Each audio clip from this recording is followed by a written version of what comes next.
heard the process that we went through. We've heard the people who did the study. We've heard the actual action and somebody who actually the face to the report.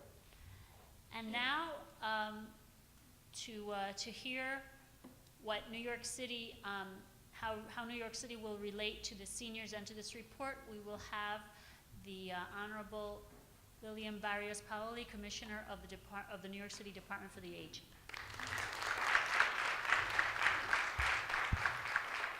Thank you. I'll try to be brief and not repeat so much that has been said that has been so wise.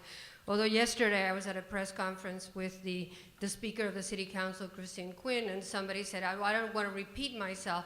And she turned to them and said, what do you mean not repeat yourself? This is New York. That's all we do. So following in that wise advice, I cannot tell you how excited and thrilled I am about the Senior Index.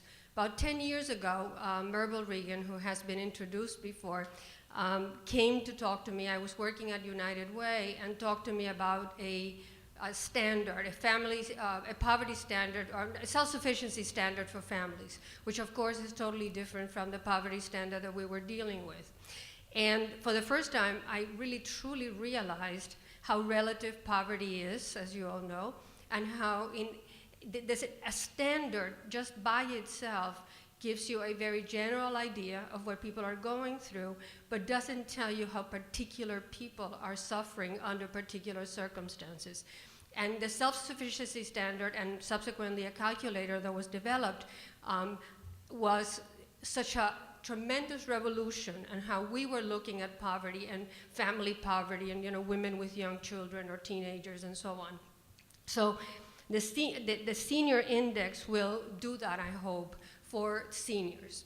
I don't need to tell you that poverty is really pervasive in the adult population in New York City. If we look at the federal standard, it tells us that about 18% of seniors in New York live in poverty. If you use the Center for Economic Opportunity standard, which is a standard that was alluded to before, created by the Bloomberg administration, it's 33% of seniors that live in poverty. 1/3 of all seniors in New York City live in poverty.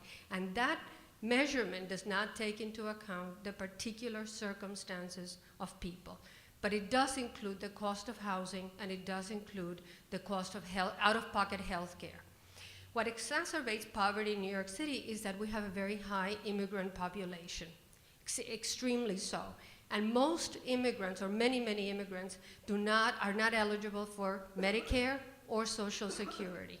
So most of them are living in whatever meager savings they have or the charity of their children. Compounding things, many, many seniors that are immigrants came to this country following their adult children who are now established here. So many of them cannot speak English. Many of them have immense cultural barriers to adaptation in New York City. So it's not just poverty of material things, it's also emotional poverty of being taken away from everything they're familiar with and everything they really know. And I'm saying that because when we're talking about support systems, many senior centers provide that for those seniors. We have senior centers that cater to probably every ethnicity that one can imagine, but increasingly we realize that there are many, many, many groups that need that kind of support.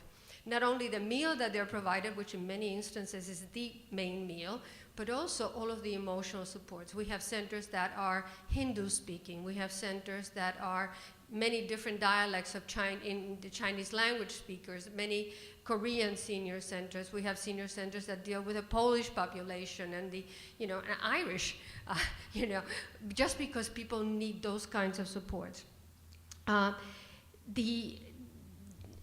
Just to give you an example of what I think the index would do, the average older New Yorker that is renting a one-bedroom apartment in New York City requires an annual income of about $25,650 to meet the basic needs.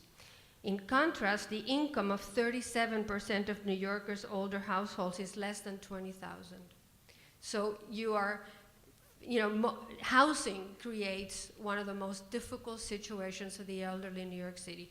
Even though we have supplements like SCREE, which is it's sadly to say only 30% of the people who are eligible to obtain scree, which is another very not well publicized benefit. A lot of people hesitate to take public benefits. They see this as something that makes them dependent, and they don't want to do, and don't realize how the numbers just don't work in their favor. And I think this index used as an instrument to work with seniors in counseling and say to them, look, this is your income, this is what you're eligible for, and wouldn't it be better if you would accept the food stamps or the scree or whatever else is available? It'll make your life so much easier. And I think that worked with families very, very well, so I'm very hopeful that it'll be the same thing. I am also very hopeful that this will help us in doing planning. I actually found out about the index the first time. I reached out to Myrble, who has been sort of my guru on all things related to income and stability of income, because we were trying to move, we had to cut back. We had to make a big cut in home care that is not Medicaid directed, but home care that is funded by ISIPS and by the city. And ISIPS is a funding stream from the state. And one of the things that came up that the staff flagged for me was that many seniors were not Medicaid eligible, but could receive the home care, but couldn't meet the surplus, the payment towards the care. And we had no objective way of telling whether this was true or not. And there was a big thing going on between my staff and the provider community as to what was the acceptable level of expenditures. And I said to them, look, we need an objective way of measuring this. It can't be like, everybody decides on their own what is feasible or not. And so because of the experience I had with this self-sufficiency indicator, I said to Myrble, don't we have something for seniors? And she said, it so happens that we've been working on this. To me, this is something incredibly useful, because now when we're saying to an elderly person, yes, you can pay towards your care, we'll have an objective base to say that.